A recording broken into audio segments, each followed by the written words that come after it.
Hey there, I'm Fionuala, and you can most often find me at Cottage Gardens at Petaluma. Welcome back to my channel, or welcome if it's your first time here. We are going to talk about ornamental grasses today because we're heading into fall, and fall is the time when ornamental grasses really begin to shine and take their place in the garden. There's so much to love about ornamental grasses in general, but we really start to notice them in the fall when most of them are beginning to flower. Now, it sounds like a weird thing calling a grass flowering, but those little inflorescences are absolutely gorgeous, and you can learn how to appreciate them really best in the fall. But apart from their flowers, there's so much to say about ornamental grasses. They add a texture and a lightness and a movement to your garden. The foliage is quite often very fine-bladed and moves really beautifully in the wind. And then that upright punctuation mark type of thing that you get out of most of the ornamental grasses. I love the tall ones for that very reason, getting that verticality going in the garden. But many of the short grasses also have their value in that little pop of blue, say, of the Festuca, Elijah's blue that we love so much. So yeah, lots of different grasses to talk about. Most of them too like full sun. They mostly tend to go on the dry side, though I do have a few grasses and grass-like plants that prefer the moisture and can handle clay. And I also have some great grasses that like to grow in the shade around here. Don't forget, we're in Zone 9B over here in Petaluma, but I grow grasses that will work, all the way from Zone 5 up to Zone 10 and 11 quite often. So we're going to talk about a lot of them, if not all, and I'm going to do my best to cover everything that is my favorite thing about these grasses. So one of the sweetest grasses, and it's a new one over the last couple of years, is this Petaluma blonde ambition, or eyelash grass. It is super cute, super touchable. I mean, just look at it. And mass planted, this is just astonishing to look at. The movement, the grace, the whimsy of that little inflorescence at the top. It does look like little eyebrows or eyelashes, and it does make you smile. And that, to me, is a valuable part of anything in the garden, if it delights you. So Petaluma blonde ambition gets to about 2 feet tall when it's in full flower. The actual foliage is very fine-bladed. The little stems that the flowers are held on, very wiry and thin. So you get a lot of movement out of this grass. Super drought tolerant, great mass planted, not invasive. A lot of people worry about the grasses being invasive. Not invasive around here at all. And in fact, you'd be grateful if it did pop up in a different part of the yard. Another grass I really, really like, it's a sedge, which technically is not quite a grass, but we're going to call it a grass because look, really looks like one to me. Nice and low and local. It's also called Berkeley sedge, and there's been some going back and forth as to its name, but right now it's called Carex tumulacola, or Berkeley sedge, and it's green and lush and makes a great lawn replacement if you're still looking for green. It's beautiful, a cool season kind of a grass. It does like some moisture, so that's really helpful. Very soothing kind of a color. You want to pet it, you want to look at it, green and beautiful. It can take some moisture, but it's also on the drought tolerant side too, which is fabulous. One of my favorite grasses of all, though, right now, for this very reason, is Muhlenbergia pink cloud. It is just stunning. It's stunning backlit, forward lit, cotton candy pink inflorescences that just make you want to do this and pet them. But they look great in a flower arrangement too, believe it or not. Just a little one or two poked in, just give it that light, airy, see-through feeling. But look at it. Just imagine it mass planted in a garden where the sun is shining through in the late evening. It's going to make you so incredibly happy. It is drought tolerant, which is great. Loves well-drained soil, but also can tolerate some clay, which makes it great. Looks great in a container, looks great in the landscape. Does want full sun though for its best flowering. So 6 to 8 hours of sun is best for it. So yeah, gets about 2 to 4 feet to 3 feet tall when it's really happy after a couple of years. And it's spectacular.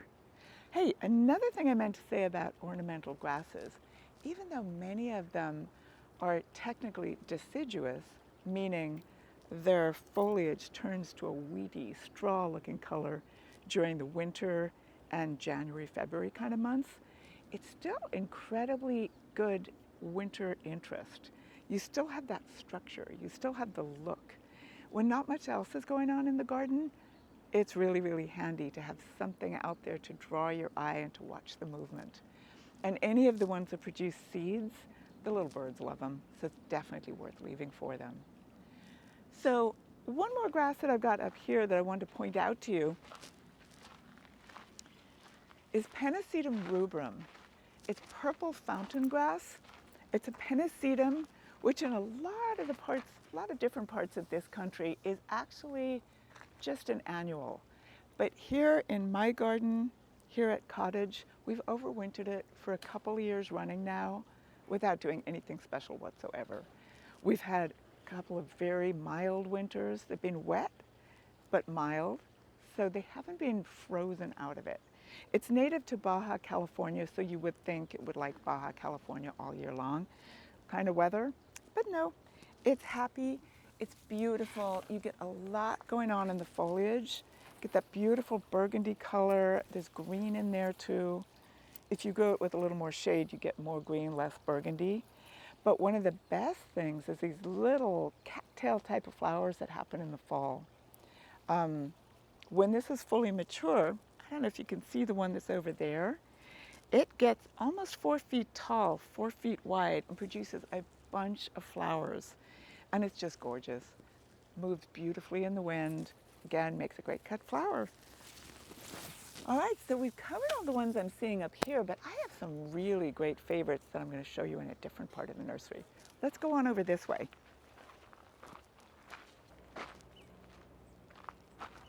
Oh, I want to talk about this one. Remember I said some of these grasses aren't technically grasses? Well, this is one of them. It is a kind of a rush. It's called Baumea variegata. Beautiful, upright, strong, sturdy stems. Great variegation on it. And what's so wonderful about Baumea is that it can take some water. So if you've got a little bit of a boggy area or an edge of a rain garden or an edge of a stream, this plant is really great. It's evergreen, keeps that color all year long. Also provides a great color to container plantings. I love the contrast that it gives with this sturdy little upright look. Looks great with anything leafy green hanging out of it. So that's Baumea. It gets about 2 feet tall at maturity and slowly clumps outwards. So you need to fill in a damp spot or something like that. Baumea is the way to go. So fountain grass is one thing. Maiden grass is another one. And the maiden grasses are miscanthus, that whole family of miscanthus grasses. They are beautiful and strong and graceful. This particular one is one of my favorites. It's Miscanthus gracilis, which by its name you can kind of figure it's got to be pretty graceful. It's fast grower, rugged, gorgeous even when it's little like this, but at maturity it gets up to 6 feet tall, 4 to 6 feet tall, just as wide, gracefully arching outwards. One of the things I really like about it is that it is deer-proof and it's drought-proof, and I have some in that chicken garden we have up the hill. It's also chicken-proof, which is fantastic. It's a grass that does, go deciduous, goes sort of brown and leafy, weedy colored in the winter, but it's stunning. It retains that upright, arching look all year long. Here's another miscanthus. It makes me smile. It's a banded miscanthus. It's called strictus. You get that little stripy look. So, whatever makes you smile, if you like it, go for it. It's a shorter one, maybe 4 to 5 feet tall. grassy. But I have to tell you, Little Miss is my favorite miscanthus of the year. It is smaller, tidier. You still get these beautiful little broom-like blooms going on it, but I don't know if you can see the color. Get this great burgundy color going, and it's just a lot going on in one small plant. This one only reaches about 3 feet tall in full bloom, but again, it really likes full sun, good drainage, and it's on the drought tolerant side. So getting away from the miscanthus family, we got panicum. I love those. They're prairie grasses, and they've got an upright form to them. As you can see, I'm going for the colorful ones again. This one is hot rod. It is upright and sturdy and colorful, has these little, very airy little inflorescences at the top that I really like. But when you're looking for a verticality that's just straight up and not arching like some of the other ones, go for the panicums. They're super pretty. We visited Blonde Ambition, Petaluma before, so we can stay away from that one. Then we come to Calamagrostis Carl Forster.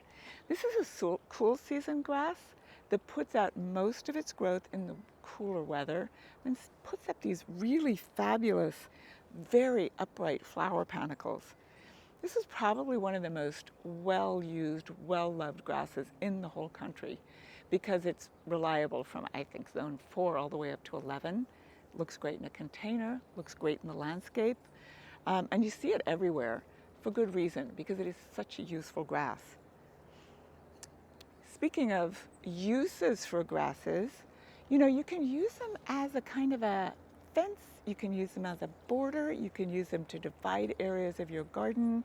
You can use them mass planted to do a meadow garden, or you could use them just singly in a container to kind of highlight everything else you've got going on in your container. We'll take a little look around and show where I've used some of them in the garden before. But meanwhile, let's just check out what else I've got going here. Here we're back to pink cloud again, Muhlenbergia, one of the favorites for this time of year. Absolutely stunning.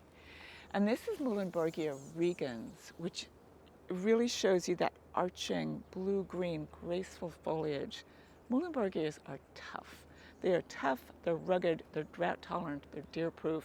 Great, great grasses. Another one I really like is Melinus savannah. It has the most gorgeous little pink flowers, but unfortunately none of these are blooming right now. I'll see if I can find you one. But even when it's not blooming, you can see the grace and the color and the fine foliage and the softness of it. That's a thing that ornamental grasses do. They introduce this softness and this light and this grace to a garden, to a perennial garden, meadow garden, container, anywhere you want to put it. Back to a really adorable fountain grass, a nice little tidy one. This is Penicillium orientale, oriental fountain grass. You can see these really fuzzy little bottle brush cattail-like blooms. That's how you can tell it's related to the purple fountain grass that we look at, the flower similarity. But it's so sweet and gentle, adds some movement to your garden, 2 to 3 feet tall, regular water to light. Well-drained soil is important. It doesn't really like the clay soil, so stay away from that. And then here's another Penicillium, burgundy bunny, not blooming yet, but just look at the foliage. Just look at this.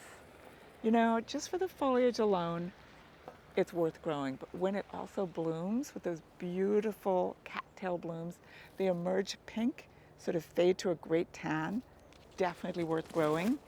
It's on the tidier side too. It stays nice and small. So you get, up to 12 inches, 18 inches with the blooms on. So you get that grassy feeling. Even if you have a small yard, there's definitely an ornamental grass for you. Back to the Caryxes. Can't ignore a sedge like this, Caryx testacea, orange New Zealand sedge. These plants are on the young side, so you're not seeing the full glory of them.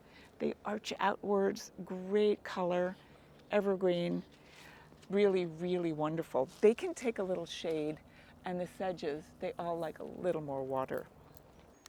So one more pennisetum I want to mention is Pennisetum Carly Rose. This one you can totally see these really pretty little bottle brush cattail inflorescences. They're gorgeous, they're petable, but we've got this growing in a container. It's a half wine barrel, and this really shows you how the grass adds this vertical interest and this texture to a container that's otherwise filled with flowers and blooms and interesting foliage. So I think it really shows you, pop them in a container, find some contrasting plants, and you can have any kind of an ornamental grass really adding interest to a container. Cephalaria cerulean, this is gorgeous. I love this one for its color. You can see right there the texture and the color, a lot going on in one small 1 foot tall by 1 foot wide plant. Just that color alone just makes you want to get in and walk around it and take photos from all angles. Blue oatgrass, oh my goodness. I wish I had a mature specimen to show you of this one. Fantastic grass. Drought tolerant as can be, evergreen.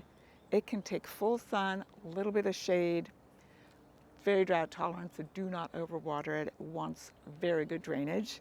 And I just love this grass. It's one of those ones you see out there in areas like parking strips and whatnot, where you know people don't have time to really get out there and take care of it, and it still looks fabulous.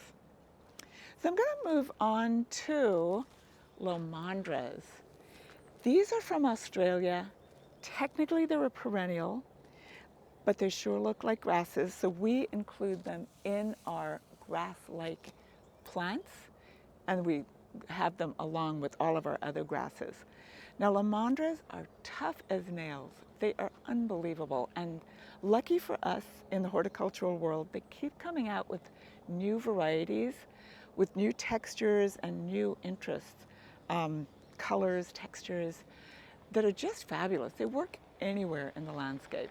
They're incredibly drought tolerant, but they also can take some water. They love full sun, but they can also grow in shade. So they're very, very versatile. So if you have one of those areas where you're trying to harmoniously segue from one section to another, and some of it has sun and some of it has shade, go for a Lomandra, because you're going to get everything you want from that. They're evergreen too, which is fabulous. They really, really are low maintenance. I grow some in my garden in the shade. I grow some in the sun. You can barely tell the difference. Maybe the shadier ones are a little more archy and a little more big and a little more gainly. Shady ones kind of tend to reach out to the sun a little bit more. But they really look fabulous. I absolutely love them. That's Lomandra Breeze. That was the first one that we were introduced to, but they keep coming up with new varieties, like I've said, and my current this year favorite that I'm going to try in my garden is this Leading Lime Mist. Very graceful, very bright color. I can just see it being fabulous in a container grown with all kinds of colors, honestly. It's just a great little contrast to any flowering plant. So that, I'm very excited about that one. And then Shorty, oh my goodness, I have this in my own garden too. It is upright, it is lime green, it is tough as nails. The deer don't eat it, the gophers don't eat it. The irrigation can break and it comes right through just fine. I can't say enough good things about this, and it's a really great contrast for any other plant that you're growing in the garden. I've used it in my garden to go from a sunny area over to a shaded area that's shaded by oak trees. So you can imagine the soil is a little bit acidic, but these plants do not seem to care. They go from regular sandy soil where my lavender grows all the way into shade under an oak tree. They all look fabulous. I'm going to show you one other place where I've got Lomandra Shorty planted, and you can see what it looks like after a year or two. Just wanted to show you what Lomandra Shorty looks like after it's been in the ground for a couple of years. Just look at that. Look at the shape, the form, the little puffball explosion of beautiful greenery, and talk about zero maintenance grass. It looks like this all by itself. Hey, remember I said there are also some grasses that like to grow in the shade? We're down in the shady area here at Cottage Gardens now. I just wanted to show you some of my favorites that we have this year. And I've also included a couple of grass-like plants that are technically not grasses, but they look like grasses and act like grasses.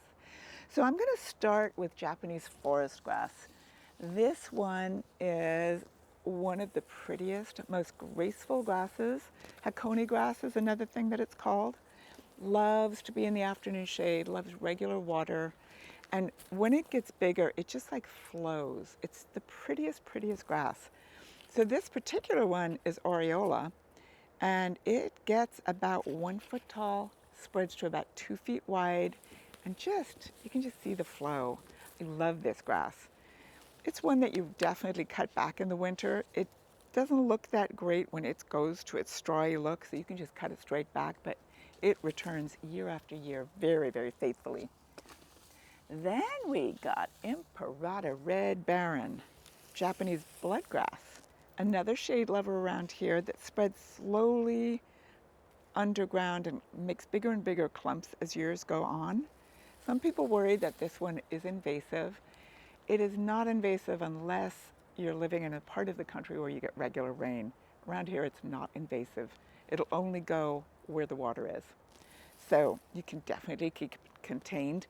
And as you can see, you get what I love, the red and the green and the variegation and the interest.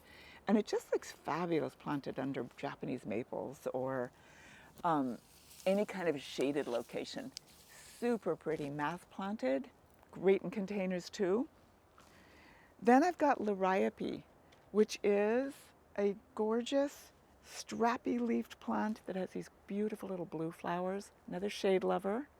And then one of our favorite plants is Ophiopogon nigrescens. I'm going to grab one here. Black mondo grass. Not a grass at all really, but it is actually a member of the lily family or the iris family. But look at that strappiness, look at that color. You know, nothing beats it for adding a touch of drama or interest to the shade garden. You've got this and it contrasts beautifully with any of the really bright colored heucheras that you could grow with it. I mean, just this and lime colored heucheras. Just picture that foliage, that bright green chartreuse foliage against this. Absolutely amazing. And then there's one more that I really like, and it's Carex Featherfalls. We're going to go find that one. Look at this one. This is Carex Featherfalls, another evergreen sedge that is just spectacular all year long, and it really grows. It really grows and fills out any area you give it. Currently, this one is in a 2-gallon pot, and it's doing its best to fill that out and overflow, but I popped it up into a 5 or a 15-gallon, would overflow and hit the ground. Beautiful grass, minimal care, likes to be in the afternoon shade, and does like regular water. One more thing I wanted to say about ornamental grasses, apart from them adding vertical interest and grace and movement to your garden, the texture is amazing. As you probably saw, I keep petting the grasses because the texture is so amazing. So they're a really fabulous thing to add to your perennial borders or to your containers, or just do like a meadow garden, fill it with grasses. They're easy to take care of, very low maintenance, and they're absolutely stunning. You'll totally enjoy them. So I just wanted to say thank you so much for visiting and sticking with this video for so long. I hope you learned a lot. Please ask questions in the comments. If I didn't address something, I'd be happy to follow up. But best thing you can do is come visit me at the nursery. I'm at Cottage Gardens, Petaluma. I'm Fionuala. Any of my staff is fabulous and would be able to help you with any of your questions and show you around. But you can also find me on Facebook. cottagegardensofpet.com is my website. Instagram. I am most active on Instagram, so do check in there every day to see what's going on here. And email me if you need to too. info@cottagegardensofpet.com. Thank you for visiting. See you again next time.